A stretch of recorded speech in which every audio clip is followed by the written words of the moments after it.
उत्तर प्रदेश में सियासत लगातार तेज होती जा रही है। अब बांग्लादेशियों की उत्तर प्रदेश में एंट्री हो रही है और ये सुनने के बाद योगी आदित्यनाथ गुस्से से लाल दिखाई दिए। योगी आदित्यनाथ ने एक ऐसा आदेश दे दिया जिसे सुनकर हर कोई हैरान रह गया। हिंदुओं की एकता की तो बात की ही गई, लेकिन बांग्लादेशियों के लिए कुछ ऐसा कहा जो कि सोशल मीडिया पर वायरल हो गया। बांग्लादेशियों की एंट्री को लेकर आखिर उत्तर प्रदेश में क्या चल रहा है, बांग्लादेश में हिंदुओं के साथ क्या चल रहा है, क्या कुछ हो रहा है बांग्लादेश और उत्तर प्रदेश के बीच, जिसे देखकर योगी आदित्यनाथ नाखुश हैं। चलिए हम आपको बताते हैं इस रिपोर्ट में कि आखिर उत्तर प्रदेश की सियासत तेज क्यों होती जा रही है। योगी आदित्यनाथ ने मुजफ्फरनगर से नेम प्लेट वाला मुद्दा क्यों लागू किया, इसकी एक चौंकाने वाली रिपोर्ट सामने आई। यूपी में कुछ ऐसा खेल चल रहा है जिसकी भनक अगर अजीत डोभाल और विदेश मंत्री एस जयशंकर को लगी तो योगी के साथ मिलकर यूपी के 7 जिलों में एक भयंकर ऑपरेशन चलेगा।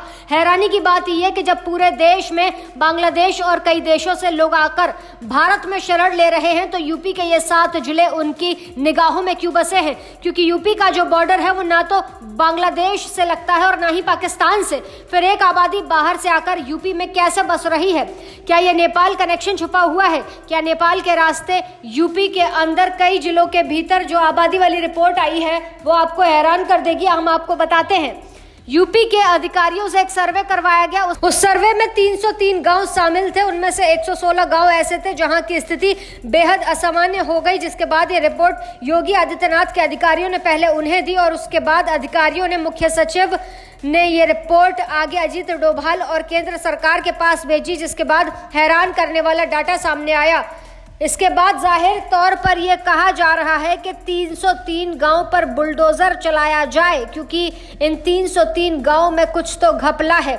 116 गांव में एक तबके की आबादी लगभग 50% बढ़ गई है। ये गांव बहराइच, पीलीभीत, सिद्धार्थनगर और श्रावस्ती के बताए जाते हैं। इसके साथ 2 जिले और हैं। बलरामपुर में भी कुछ गांव ऐसे हैं जिसकी आबादी बहुत तेजी से बढ़ी है। ऐसा ही अगर चलता रहा तो इन 7 जिलों में जो तस्वीर आने वाली है वो भयानक हो जाएगी और यूपी में जो नेमप्लेट वाला मुद्दा था जिसकी पहचान जरूरी बताई गई थी, अगर वो लागू नहीं होगा तो इन जिलों में आने वाले वक्त में बहुत आसानी से विरोधी पार्टी या विरोधी ताकतें कुछ भी करवा सकती हैं। ऐसा कहा जाता है कि नेपाल के भीतर ना तो कोई धार्मिक स्थल है दूसरे धर्मों का और ना ही कोई मदरसे खोले जाते हैं। इसके बावजूद भी इन 7 जिलों में 25% ऐसे मदरसे बढ़ गए जिनमें ये बाहर से आए हुए लोग या जिनकी आबादी अचानक से बढ़ी है वो लोग यहाँ पर पढ़ाई करते हैं या फिर मस्जिद में जाकर नमाज पढ़ते हैं। सवाल ये कि आखिर ये लोग आए कहाँ से, क्योंकि जो यूपी का बॉर्डर है वो ना तो बांग्लादेश से मिलता है ना ही पाकिस्तान से। फिर इनके आने की संभावना आखिर कैसे है, इस पर भी आपको हम समझाते हैं। यूपी के भीतर योगी आदित्यनाथ की जो सख्ती है उसके बाद लगातार मौलवी एक तरफा कार्रवाई पर सवाल उठाते हैं और ये कहते हैं कि योगी आदित्यनाथ बदले की भावना से काम करते हैं। लेकिन प्रधानमंत्री के आर्थिक सलाहकार की रिपोर्ट आई जिसमें चौंका देने वाले आंकड़े सामने आए थे। भारत में ऐसा दावा किया गया था कि जो 1950 है और 2015 के बीच में, इन सालों के बीच जो आबादी हिंदुओं की बढ़ी उनमें बड़ी गिरावट दर्ज की गई और लगभग 7.8% की गिरावट ये थी जो बड़ी संख्या बताई जाती है। जबकि दूसरे धर्म की जो आबादी बढ़ने की रफ्तार है वो लगभग कई गुना ज्यादा है और 43.15% का इजाफा दर्ज किया गया। वो कैसे हो रहा है इस खेल को भी समझना पड़ेगा। हालांकि ओवैसी हो या आजम खान हो या ऐसे तमाम नेता हो, वो इस बात पर हमेशा ये कहते हैं कि ये दावे गलत हैं। हिंदुस्तान के भीतर कभी भी दूसरा जो वर्ग है उनकी आबादी ज्यादा नहीं हो पाएगी और वो पीएम मोदी की कुर्सी पर नहीं बैठ पाएंगे। लेकिन रिपोर्ट चौंका रही है। ऐसी एक रिपोर्ट एक वेबसाइट ने भी प्रकाशित की। उस वेबसाइट का भी दावा है कि नेपाल के रास्ते जो लोग आ रहे हैं उनमें रोहिंग्याओं का एक बड़ा हिस्सा है। जो बांग्लादेशी लोग बताए जाते हैं वो जब आसाम में जाते हैं तो सख्ती होती है, वो आसानी से यूपी की सीमा में घुसते हैं और नेपाल का जो बॉर्डर है उससे सटा हुआ जो यूपी के जिले होते हैं उनमें वो आसानी से रह लेते हैं। और ऐसा ही दावा असम के भीतर भी किया गया था। असम के भीतर कई जिले हैं जिनमें से दुबरी है, करीमगंज है और साउथ सलमारा है और कई जिले हैं जो बांग्लादेश से लगभग 10 किलोमीटर तक लगते हैं और उसी सीमा से वो लोग अंदर आते हैं और अंदर आकर अपने आप को भारतीय बताते हैं और फर्जी डॉक्यूमेंट तैयार कर लेते हैं।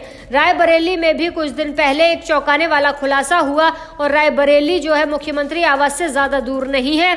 लखनऊ जहां मुख्यमंत्री बैठते हैं उससे ठीक करीब रायबरेली है और वहां पर जो खेल चल रहा था, जब उसका खुलासा हुआ तो योगी और उनके अधिकारी और योगी पर भरोसा रखने वाले उनके समर्थक हैरान रह गए।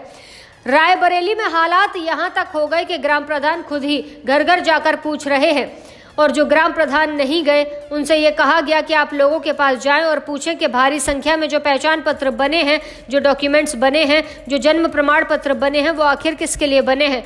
और 50,000 से ज़्यादा पहचान पत्र रायबरेली में पाए गए और कई सेंटरों पर छापेमारी हुई। उसमें जो हाथ पाया गया वो रोहिंग्याओं का पाया गया, बांग्लादेशी घुसपैठियों का पाया गया, जिसके बाद योगी आदित्यनाथ ने ऑपरेशन चला दिया है और ऑपरेशन के तहत ऐसे लोगों की पहचान करनी है ग्राम प्रधानों को कि आपके गांव में जो भी रहते हैं आप उन्हें जानते हैं या नहीं।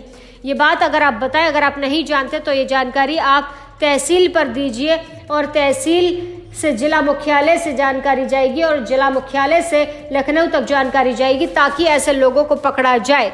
यानी कि अब सीएम योगी एक्शन मोड में है। किसी भी बांग्लादेशी को यूपी में नहीं रहने दिया जाएगा और सभी उन लोगों की जांच की जाएगी जो पहले से गांव में नहीं रह रहे थे और नए नए रहने आए हैं। ऐसी ताज़ा तमाम बड़ी अपडेट्स के लिए आप देखते रहें अपना उत्तर प्रदेश।